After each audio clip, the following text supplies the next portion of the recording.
Hey friends, it's me, Erin, and I had a great question come forward from a friend of mine on here, and she asked if I could explain how our higher selves do not experience time.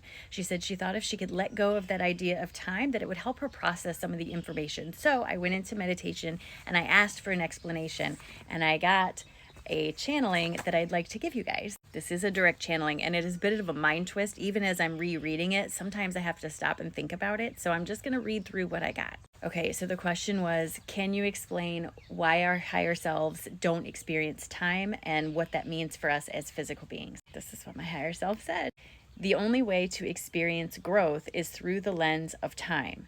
This allows you to process information into a logical format and experience the sensation of progression, right? If there was no time, you wouldn't feel like you were moving forward because everything is happening all at once.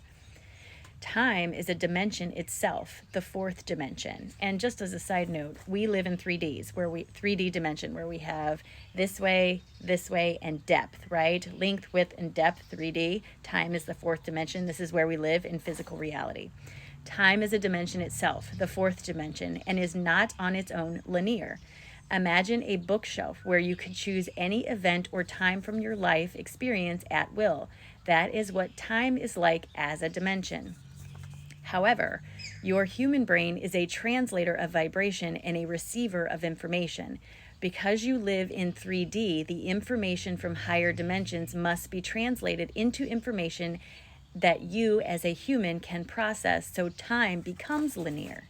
This processing of information then leads to the perception of growth, which is the purpose of a human incarnation, to re-experience yourself through other perspectives. And then I even got a drawing. And I know the drawing is weird, but this is what they were saying, is these are the higher dimensions, or the etheric realm where your higher self sort of lives, or whatever you want to call it. All this information is very high vibration, and it has to compress down into a form that you as a human can experience.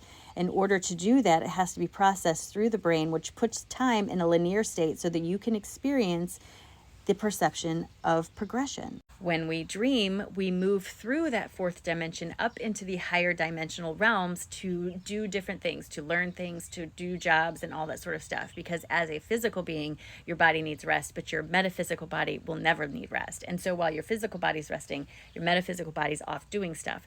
That's why information from dreams can be so strange, because your brain is trying to translate a very high vibration into a lower vibration, and it's not possible to always make it make total sense.